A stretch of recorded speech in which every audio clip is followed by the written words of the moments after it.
من ڕەوەن جەواد دانیشتووی ئەڵمانیا 5 ساڵە لە ئەڵمانیا دەژیم. خەڵکی هەولێرم. لە 2009 خەریکی فۆتۆگرافیمە. پێشتر وەکو ڕۆژنامەنووسی هونەری کارم کردیا. بە لە 2009 دەستم بە فۆتۆگرافی و کۆمەڵی فیلمی سینەماش لە پشت کامێرا ئیشم کردوون کە ئینتاجی وەزارەتی ڕۆشنبیری بوونە. دواتر لە 2015ەوە کە لە ئەڵمانیا دەژیم پێشەنگام کردەوە چەند پێشەنگایەک. دواتر ئێستا نزیکەی 8 پێشەنگام کردەوە لە ئەڵمانیا کە ئێستا ئەو پێشەنگایە هەشتەمینیانە کە ئێستا پێشەنگایە هاوبەشی بوو. پێشتر لەگەڵ ئەو دەستگای ئەو شارەوانە ئیشم کردووە. پێشتر پێشەنگای تریان بۆ کردوم شارەوانی ناوچەی ڤایکە سایم پێشەنگای تایبەتیان بۆ کردو بوومەوە. ئەو ساڵ پێشەنگاکان کردە هاوبەش ڕیکلامێکیان بڵاو کردبەوە بۆ هەموو فۆتۆگرافێک بۆی هەبوو سەرتاسەری جیهان بەشداری بکاتن. منیش وەکو فۆتۆگرافێکی کورد بەشدارم لە ناو 15 هونەرمەندی ئەڵمان بە تەنها کوردم من. ئەو پێشەنگایە دوای ئەو کۆرۆنایە کە سەرتاسەری دنیای گرتوتەوە و هونەری سست کردووە و هەموو بابەتەکانی دیکەی سست کردووە خراپ کردووە و موزیەمەکان داخراون لە ئەڵمانیا بە تایبەتی و کەرتی هونەری زۆر لاواز بووە لە مەسەلەی سینەما و فۆتۆ و هەموو بابەتەکان. ئەو فۆتۆیانەی کە لە گرتو من تازن یەکێکیان فۆتۆیەکە باسی ژنی کورد دەکاتن لە کوردستان بێدەنگ دەکرێت ئازار دەدرێت ئازادی لێ دەست تێندرێت. ئەو پێشەنگایش بن لە ژێر ناونیشانی بێدەنجیە لەبەرەوەی کە بێدەنجیان دانا لە نیشانی پێشەنگەکان هەڵبژار شارەوانی ناوچەی ڤایکە سایم. بۆیە لەبەرەوەی کۆرۆنا وای لە جیهان کرد کۆمەڵە شت هەنی بێدەنگ بین لە زۆر شتا بێدەنگ بین و هەمیشە لە ماڵ بین و کرێنتین کرابووین. منیژە ناو ئەو کرێنتینکردنەی کە خۆم مەشغوڵ کرده و بە ئیشێکی ستۆری تازە ئەویش لە کچێکی مۆدل هات ئیشم لە ماڵێکدا ئیشمان کرد کە گزارشتە لە بێدەنجی و ئازاری ژنی کورد باگراوندێکی و فیگەرێکی وامدا نابوو دیکۆر و دەسمیمی باگراوندی کارکتەرەکە و ئەو پێشەنگایە بووە ڕەزامەندی زۆر بینەر پەیوەندی دەکاتن و دەستخۆشییان کرد لەو ئیشەی من کە بە تایبەتی ئەو فۆتۆی من کە لەسەر بابەتێکی چیرۆکەم لەسەر ژنێکی کووردە ئازاری ژنێکی کووردە کە نووسی بووم سەبجەکتی ئیشەکە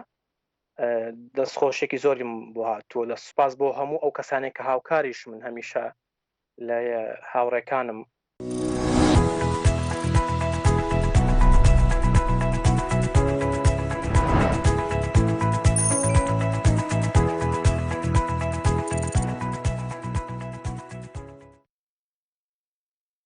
وەک هەمیشە لەسەر تەوەری پرۆگرامەکە میوانمان دەبێت و گفتوگۆ دەکەین لەسەر کارەکانیان. وەک دەزانین لە ئێستادا نمایش و چالاکیە هونەری و ئەدەبیەکان لە شاری سلێمانی بەردەوامیان هەیە و لە ئێستاشدا پێشەنگایەکی شێوەکاری کراوەتەوە. پێشەنگاکە بە ناوی سیمای جەنگە کە دوو گروپێکەوە کاریان لەسەر کردووە. ئێمە پرۆگرامی ئێواری ئەمڕۆتان لە یەکێک لە مۆڵەکانی شاری سلێمانی پێشکەش دەکەین کە پێشنگاکەی تێدا نمایش کراوە. بۆ ئەمە بەستە میوانداری هەردوو گروپەکەمان کردووە. گفتوگۆ دەکەین سەبارەت بە بیرۆکەی کارەکە و چۆنێتی سەرهەڵدانی ئەم پێشنگایە چۆن بوو لە کێوە تاکەی بەردەوام دەبێت. هەموو ئەمانە گفتوگۆی لەسەر دەکەین. لە سەرتاشدا دەچمە لای بەڕێز شەهاب فەیلی کە وەکو سەرۆکی گروپی هونەری باران لەگەڵمان ئامادێ و هەروەها حەما پێنجوێنی وەکو ڕاگەاندن لە گروپی هونەری باران، هەروەها دەریا عوسمان وەکو نوێنەری گروپی بەخشندە ئەمڕۆ لەگەڵمان ئامادە دەبێت. کاک شەهاب دێمە لای بەڕێزت، ئەگەر پێمان بڵێ سەرەتا بیرۆکەی کارەکە چۆن بوو و لە چیەوە سەری هەڵدا؟ سپاس بۆ کاڵەجوانەکەتان و بۆ بینەکانی خۆشەویستی کەمانی گەلی کوردستان. سەرەتا لەگەڵ کاکارزانە دانیشتمان قسەمان کرد لەسەر پرۆژەکانی هونەری کە بەردەوام بێت بۆ گەنجەکانی هەردوو گروپەوە. ئیتر ئەقتراحمان کرد کە بێکەوە ئیشێک بکەین و ئیشەکە ئەم جایە جیاوازە کە لە کوردستان و لە عێراق نەکرابێت. هەروەها تر سەری مۆزوعێکمان کرد کە لە 11/11/1970 جەنگی جیهانی یەکەم بە خۆشحاڵی کە بە ئاشتی کۆتایی هاتۆتەوە حەزمان کرد لەسەر ئەو بابەتە ئیشێک لە شێوازی دۆکیۆمەنتاری پێشکەشکەین و هەروە ئیشەکانمان لە دوو شتێکی جیاوازە ئیش کرد لە خودی کاتی شەڕ و بابەتەکانی شەڕ و هەروە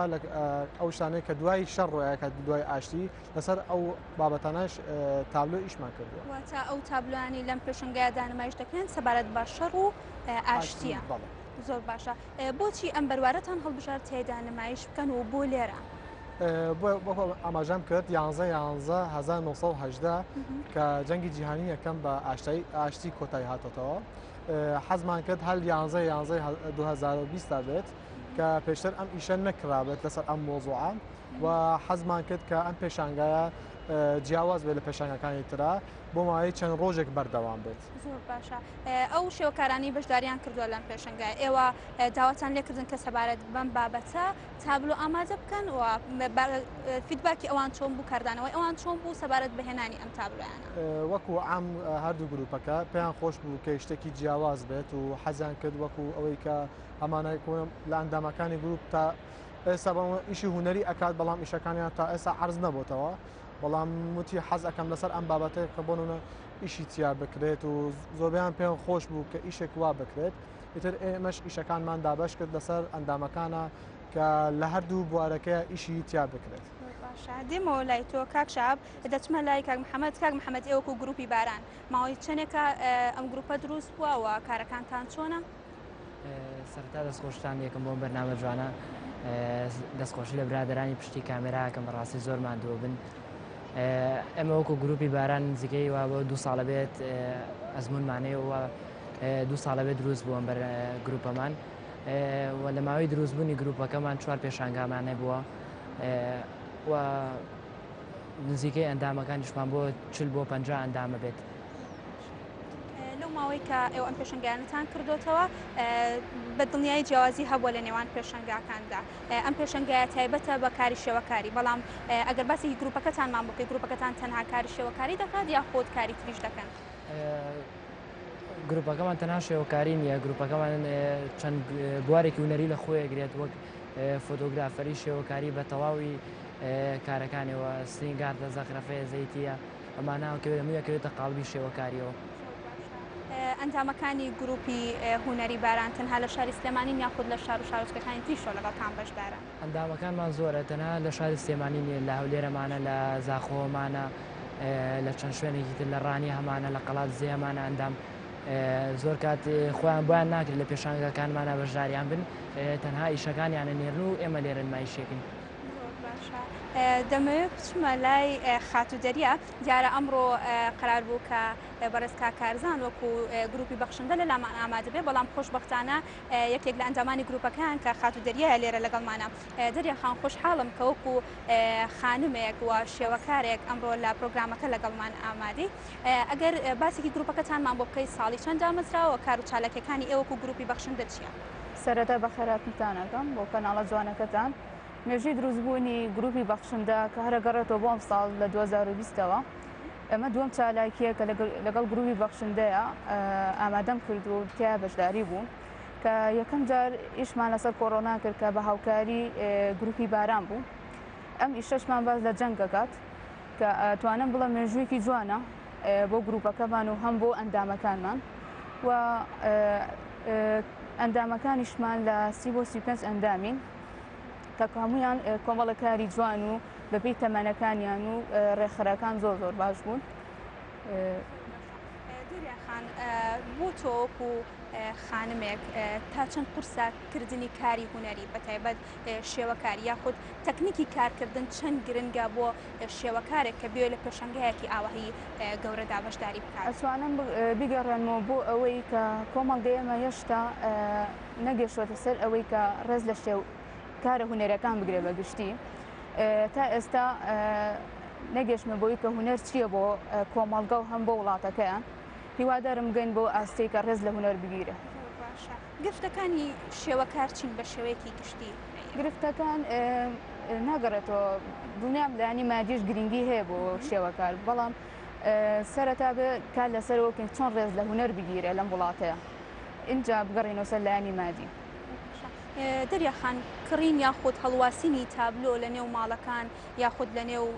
فەرمانگا ئۆفیسەکان ئەمانە بۆ تەنەریت خەڵک بەکاری دێنێت و دەیکرێت و بەکاری بێنێت. ئەتوانم بڵم تام ئەم ساڵانی دوایش هەتا ئێستا باش هاتووە ینی گرنگی پێ ئەدرێ بەستا و ڕادێنە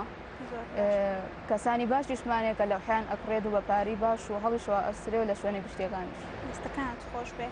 کاک شەهاب دەگەڕێمەوە لای تۆ با بزانم ئەم ساڵ ڤایرۆسی کۆرۆنا سەرجەم سێکتەرەکانی پەخستە بوو بە تایبەت شێوەکاران هونەرمەندان لە ماڵەوە هەوڵیانەدا کارەکانیان بەردەوامی پێبن. ئێوە وەکو گروپی باران چیتان کرد لەو ماوەی کە خەڵک لە ماڵەوە بوو؟ وەکو ئەخیر ئیشمان پێش کۆرۆنا بوو کە لە مانگی دوو لە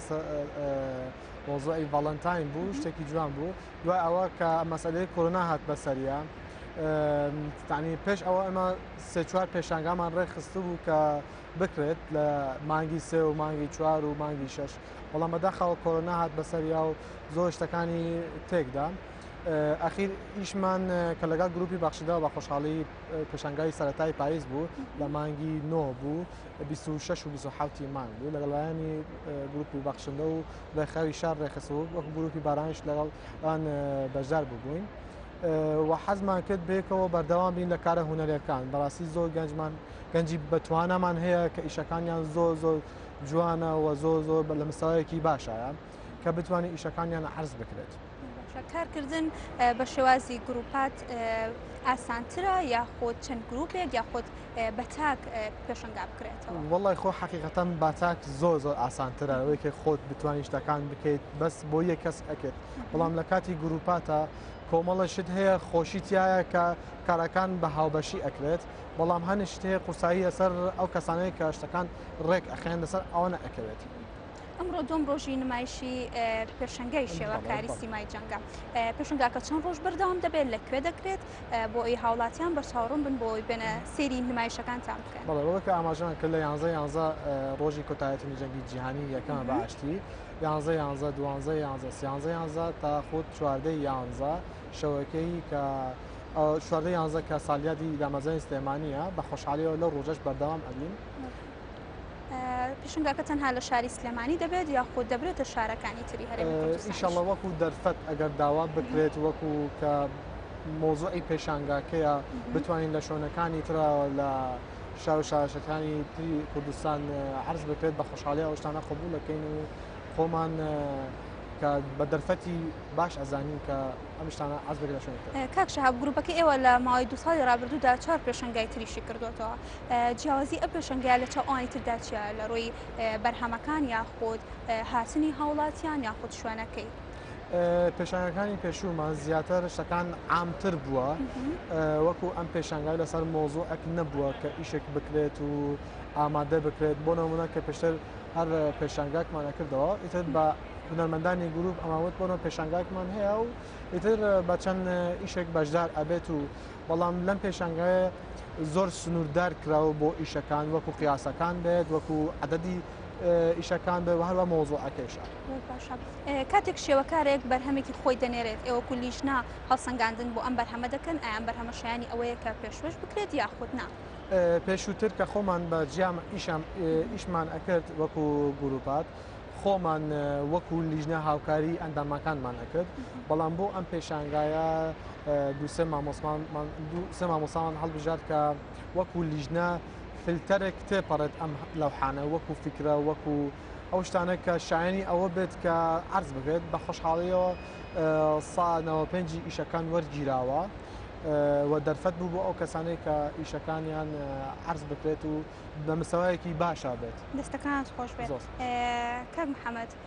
ئەو شێوەکارانی لە گروپەکەی ئێوەدان هەمویان لە ڕووی ئەکادیمیەوە شێوەکاریان خوێندووە یاخود هەندێکیان تەنها بەهرەیەکیان تێدایە و بەشداری دەکەن و یاخود دەبنە ئەنجام لە گروپەکەی ئێوە؟ وڵاتی ئێمە سەرەتا لەگەڵ کاکشابەکە ئەم گروپەمان دابەزران زیاتر کەسانی هەدەفمانە بوو کەسانی ناکادیمی بینین ناو گروپەکە لەبەرێکە گروپی ئێمە بێ بە جیاوازترین گروپ و ببێتە هۆی دەرفەتێک بۆ کەسانی کە بە ئەکادیمی نیان خوێنوە هەوڵ بن لە گروپەکەی ئەمەوە زیاتر و زیاتر بەرەو پێش بڕۆن و بۆی کە بتوان کارەکانیان بخێنە بەرچاوی خەڵکو و زۆر کەسەیە بەڕاستی کەسانی بەهرەمەند و بەتوانان بەڵام ئیشەکانیان لە ماڵەوە هەمووی مردووە وەکو مردووی لە ئیشەکانە ئیشەکەن و تەنها خۆیانی بن ئێمە هەدەفمانەوە بۆ ئەو شانەیەوان بخێنە بەرچاوی بینەر بۆی کە ئەو ئیشە جوانانیان هەموو کات بینەر بیبینێت و خۆشیان زیاتر هەوڵبەن بۆی ئیشی جوانتر بکەن زیاتر بەشداریکردنی گەنجان چۆنە لە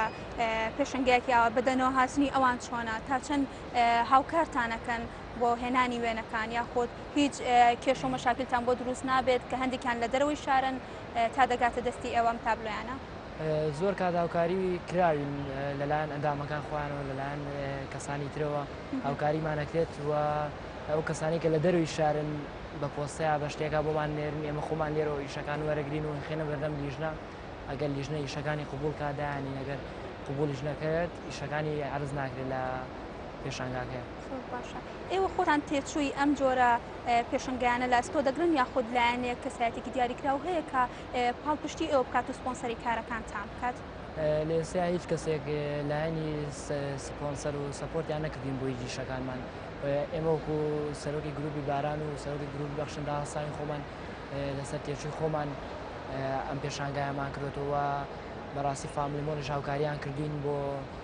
هاوکاری بڕەمادیەکیان کردوین بۆ ئەوەی کە بتوانین ئیشەکانی بەرەو پێشبەرین باشە دەستەکان خۆش بێ دێمە لای تۆ خات و دەریا هەمیشە شێوەکاران گلەی ئەوە دەکەن کە زۆر بە تابلۆکان و ماندوو دەبن بەڵام لە کۆتاییدا نرخێکی وان لەسەر تابلۆکان داناندرێت یاخود کڕیار پێی نادات ئایا ئەمە شێوەکارە کە نیتوانیوە بەرهەمێکی باش تابلۆیەکی باش بەرهەم بهێنێت یاخود ئەمە کڕیار یاخود خولیانی تابلۆیەکە نرخێکی وان نادەنە ئەم بەرهەمانە ئەمە گەڕێتەوە بۆ بە شخصی خۆمەگەڕێتەوە بۆ شێوەکار ئەبێت سەرەتا هەوڵ لەسەر و بین چۆن بەهرەکانی خۆمان بەرەو پێش بگەین دووش دوورکەینەوە لە تەقلید ئەمەش وەکە بینەر زیاتر تەرکیزکەنە سەر و ئیشانی کە نییە لە دنیا نەکرا و ئیشە کە لەلایەن هونەرمەندەکەەوە خۆی دروست دەکرێت بۆیە تا توانم بڵێم هونەرمەندانی کوردستان بە گشتی هەمویان تەقلیدن ئیشەکانیان ئەگەڕێنمەوە بۆ شێوەکارە واتە گرنگە کە شێوەکار لە هەموو تایپەکان بەرهەمی هەبێت یاخود ماتریالی جیاواز بەکاربێنێت بۆ بەرهەمەکانی بۆ ئەوی سەرنجی بینە ڕابکێشێت بێگومانەوەی زۆر زۆر گرنگە کە بەڕێ من هونەرمەندان پێویستە لەسەر هەموو بوارەکانی شێوەکاری ئیش بکەن ئۆیڵا وەتەرە ئیشەکانی پێەیە کە مادەکانی ترە بەکار بێندرێت بۆی زیاتر هاوڵاتی بناسرێت بە هونەر نەک تەنها بە ئیشێک بناسرێت و بۆنە لەو حەبێ هەر شتێک بێ پێویستە کارەکانی تیژ ببینرێت تۆکو خۆت زیاتر بە کام شێواز کار دەکەیت شێوازەکانی من شێوازێکی خەیاڵین ینی گرنگی زۆر بەواقع نایم گرنگی بۆ بابەتانایم کە لە کۆمەلگای ڕوئێن و ئیش بە هەموو مادەکانی هونەرەکەم هەم ئۆیڵە هەم وەتەرە هەم کاری قەڵەمە هەم ئیشەکانی تریشە پێ دوایە بینەری کوردی یاخۆت بینەرانی ئەم پێشەنگیانە ئەوەندە تێڕوانینی هونەریان هەبێت یا خۆت باگراوندێکی هونەریان هەبێت کە لە تابلۆیەکی لەو شێوازە تێبگەن توانم بڵم بەگشتی لەم ساڵانەیە زۆر باشتر بوو وەک لە ساڵانی کە هونەر هەتا ئێستا لێک بەرەوسەر و ڕۆشتووە چونکە توانم بڵم هونەر زمانێکە کە هەموو دنیالی تێئەگا کە یەکێک بۆنە کارێکی هونەری ببینێ ئەو ژیانی خۆی تیابینێتەوە کە لە ژیانی ڕوویاوە توانم بڵم زمانێکی جوانە بۆ هەموو لایەکش زۆر باشە دەستەکانت خۆش بێ دەریاخان کاک شەهاب بەبزان پەیوەندی ئێوە لەگەڵ هونەرمەندانی خود شێوەکارانی تر چۆنە توانیتانە ئەو کۆنتاکتە دروست بکەن لە نێوان یەکترا بۆی ئاگداری کار و چالەکەەکانی یەکتر بێگومان ئەبێت تۆ کە ئیشێک ئەکرێت ئەبێ پەیوەندی باشت هەبێت نەکتەنە ئەو کەسانی کە لە دنیای هونەر ئیشەکان وەکو دەریاخان ئاماژەی پێکرد ئێمە هەدەفمان ئەوەیە کە بۆیە هاتوونی شوێنێکی گشتی بتوانین ئیشەکان وەکو مۆزۆ وەکو هونەر بە خەڵکەکە بناسێت کە بۆ نمونە هونەر ئاوایە و چۆنچۆنیە و خەڵکی زیاتر تێبگەن کە ڕێزی زیاتر لە هونەر بگیرێت و ئیشەکان بە شێوەیەکی تیجاری سێر نەکرێت ئەوەنێکە لە بازار بێ وەکو تەبع بێت دەخوا بەزارە زۆربەی ئیشەکان لێرە هونەریە کە لە شوێنێکی وا گشتی عەرزەکرێت پێمان خۆشە کە هاتوێنە ناو خەڵکەوە شتێکی وا دەرفەتێکە بەڕاستی فیدباکی ئامادەبووان چۆن بوو بۆ تابلۆکان؟ زۆر باش بوو تەنانەت بەشگە لەوەیشە کە لە ئەو هونەرمەندانەی و گروپاتی کە ئیشی هونەریەکان بەشگە لەوانەیە کە لە شاری سلێمانی لە کوردستان لە دەروی کوردستانیش کە هاتوونەتەوە پێشوازی زۆر جوانمان بینیوە کە وتیانە شتێکی جوانتان کردووە ئێمە لە دەروی کوردستان دەرفەتێکی وان نەبووە کە بێناو خەڵکەوە ئیشە هونەرەکان عەرز بکرێت کە بۆنەوە ئێمە ئیشەکەکەین لە قاعەیەک ئەبێت تەنیا ئەو کەسانە هونەری کە ئیشەکان ئەبینێت ناتوانین پەیامەکەی خۆمان وەکو ئیش و وەکو پەیامی پێشانگاکە وەکو پەیامی پرۆژەکە بە خەڵک بگەێنین ئەوە زۆر دەستخۆشیمان بۆ هات کە توانیمان ئەو دەرفەتە ناو خەڵکە ئیشەکان عەرز بکرێت و پامی خۆمان بۆ هەموو لایەک باس بکەین. شێوەکاران لە ئێستا توانیویانە بەکارە هونەریەکانیان بژێوی ژیانیان دابین کە دیاخود نا لە پاڵ ئەوەیە پەنادەبەنە بەر کارێکی تر بۆ بژێوی ڕۆژانی ژیانیان وەکو بژێوی ژیان خۆتان ئاگادان بژێوی ژیان لە هەموو عالەمە ئێستا کام کۆرۆنای هاتووە بەسەریە زۆر قورسبووە لە ڕووی ئابوووریەوە زۆربەی ئەندامەکانمان هەیە کە بێژگە لە ئیشی هونەریان لە ئیشی ترە سەرقاڵە کە بتوانێت بژێوی ژیانی خۆیان کە پیا بکات هەر چۆنێک بێت بەڵام سەرڕای ئەوەیشە لە هونەر سارد نەبووتەوە لە دنیای هونەریش ئیشەکات ناتوانین بڵێن سا پشی خستۆ لەسەر هونەرا بەڵام لە شوێنێکی ترە دەفەی ترە بوونەوە ئیشەکات و لەسەر ئەوەشە لەگەڵ هونەرێشە ئیشەکات. پێشنگاکە وەک باسمان کرد هەردوو گروپەکە بە هاوبەشی کردویانەتەوە دەرگای ئێوەکو گروپی هونەری باران یاخود بەخشندا کراوەیە بۆ گروپ یاخود کەسانی تر بێنە ناو گروپەکەەوە؟ ساڕاش کە ئێمە گروپی بەراممان دامەزان من و کاکە حەمان پێم خۆش بوو کە اختراحی بکەم ئەو ئەندامانەی کە وەریان ئەگرین پێش ئەوە سەری ئیشەکانیان بکرێت و شەرت نییە لە چ مستەوایەکی بێت بەڵام ئیشی جیاوازمان پێی خۆشە ئیشی جیاواز بکرێت و کە بینەر ئەو ئیشانە ببینێت تێر بێت بە ئەلوانەوە تێر بێت بە فیکەکانەوە بێت بە پرسیار بۆ ئەوان کە ئەم ئیشە چۆنیە و جیاوازێ بلاینەوە ئەوە پێمان خۆش بوو کە ئەندامەکانمان کە زۆربەی ئیش جیاوازەکان لە تقریبان لەخوا بەزە زۆربەی ئیشەکانی شێوەکاریمان لەخۆ ئەگرێت. ڕۆڵی میدیا چییە لە ناساندنی ئەم جۆرە پێشنگیانە یاخود ئەو شێوەکارانی کە لەم جۆرە پێشنگیانەیە کار دەکەن میدیا توانیوێتی بە پەیامە میدیایەکانیان هونەرمەندان یاخود ئەم کەسانە لە ڕێگی شاشەکانەوە بناسێنێت؟ بەداخەوە بۆ میدیای کوردی بەعام با قسە بکەین کە میدیایکی تایبەت بە شێوەکاریمان نییە ئیشەڵڵا بۆ داهاتوو لە هەموو کەڵەمەڵەکان یعنی شتێکی تایبەت بکرێت بۆ شێوەکاریە بەڵام سەر ڕایەوەشە لەخوا بەزای زۆربەی کەڵە میدیاکان لەگەڵمان ئامادە بوون کە بتوانین پەیامی خۆمان بکەینین بێژگەلەوەی کە باسی هونەرەکە بکرێت و کە شتێکی گەنجانە وا بووە بەڕاستی شتێکی دەرفەتە پێمان خۆشە ئیشەڵڵا دەداهاتووە زۆربەی کەماڵەکانە بەنامەیەکی تایبەت بێت لەسەر شێوەکاریە. ئەمە ئەماشە بە شتێکی تر بکەم کە ئەبینین زۆرینەی شێوەکارەکانی خۆمان سەرسامن بە هەندێک لە شێوەکاران لە دەرەوەی وڵات یاخود نەتەوە جیاوازەکان ئێوە هەوڵتان نەیەوە کە ئەم پێشنگیانە بەرنە دەرەوەی کوردستان بۆ ئەوەی کە هەر نەبێ بینەر بەدەر لە بینەری کوردی بینەری نەتەوەکانی تر یاخود وڵاتانی تر بزانن کە هونەرمەندانی کوردچیان لە هەکبایە دەتوانن چی پێشکەش بکەن؟ بێگومان ئێمە لە کوردستان هونەرمەندی زۆر گەورەمان هەیە یعنی بەڕاستی مامۆسای گەورەمان هەیە گەنجانی بەئیشیان بەقووەتمان هەیە کە ئەگەر دەرفەتێک بکرێت بەڕاستی ئەگەر لەلایەنی پەیوەندیدار هاوکاری بکرێت بەڕاستی قورسە بۆ گەنجێک کە بتوانێت ئیشەکەی بنێرێتەوە بۆ دەرەوەی وڵات هەم وەکو کاتێک هەم وەکو کولفەی زۆر بەسەری ئەکەوێت ئەگەر لەلایەنی ڕێکخراوێک یان لەلایەنی پەیوەندیدار هاوکاری بکرێت بە خۆشحاڵی وەزانی کە ئیشەکان بنێتەوە بۆ دەرەوەی وڵات کە بڵین کە لەناو کوردستان کەسانی بەقووەتمان هەیە گروپاتی بەقووەتمان هەیە تا ئێستا سارد نەبوونەتەوە لە ئیشی هونەریە بە ڕۆح و بە سۆز ئیشی تیاکە دەستەکان خۆش بێ کاک شاب ئەمە وردوردە لە کوتای پرۆگرامەکە نزیکەبینەوە بەڕێزت وەکو بەڕێوەبەری گروپی هونەری باران ئەگەر وەکو دواوەتە هەم بێ بینەران هەم بۆ بینەرانی پێشنگاکە خۆتان شتێکتان هەبێ فەرموو. ئەم پێشنگایە سوپاسی فامیلی مۆڵەکەین کە ئەم دەرفەتەی یا بە ئێمە تەڕادەیەک هاوکاری کردین بتوانین ئەم پێشنگایە برەخسێنین سوپاسی سکرێتی ئەم مۆڵە ئەەکەین کە بەڕاستی تا ئێستا بە شوەیەکی جوان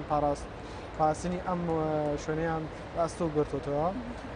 ئەم پێشانگایە کە لە 11 تا 14 ساڵیاتی سلێمانیشە بەردەوام ئەبێت. هیوام زۆرترین کەس بتوانێت سەیری ئیشەکان بکات و ئێمە لە خزمەتان. دەستەکانت خۆش بێ خاتودەریە وەکو ئەنجام لە گروپی بەخشندا ئەگەر وەکو دواوە تا شتێکت هەبێ فەرموو. من وەکو نوێنەری گروپی بەخشندا زۆر سپاسی فامیلی مۆڵەکەم کە بۆ هاوکاریە جوانە و کەم شوێنی پێیان کە بتوانی کارە هونەرەکانی خۆمان تیا ئەڕستین وە زۆر سپاسی بەرنامەکەی وەشەکەم و کاناڵە جوانەکەت. دەستەکانت خۆش بێ هەمە پێنجێنی بابزانم تۆ لە کۆتاییدا چیت هەیە بۆ ئێمە بۆ بینەرەکانمان. سم تێبینیەکی ترتان بمێ لەسەر ئیشەکەمان پێشانگاکەمان هەتا لە 11ەوە کاژمێر 4 ئێوارە کراوەتەوە هەتاوەکو ڕۆژی 14 مانگی بەردەوامە بێ کاکاتە ئەکەوێتە ڕۆژی یادی سلێمانیەوە هەتا 11 شەو بەردەوامە بێت بۆ بینەرانی کە تا ئێستا نەیانزانیەوەتوان بێن لە ناو فامیلی مۆڵان ناو ناوەڕاستی فامیلی مۆڵا پێشانگاکەمان ئارزکراوەتوان بێن بینەرمان بن. دەستخۆشی بەرنامەکەشتان لێگەن بەرنامەیەکی زۆر جوان و سەرکەوتووە ماندوو بوون لەگەڵمان. دەستەکانتان خۆش بێ دەستخۆش سپاس بۆ هەردوو گروپ کە لەگەڵمان ئامادە بوون و زۆر سپاس بۆ ئێوە بینەران کە تاکو ئێستا بینەری پرۆگرامەکە بوون تا لە ئێوارێکی تر پێتان دەگەمەوە کاتێکی خۆش و خاتان لەگەڵ.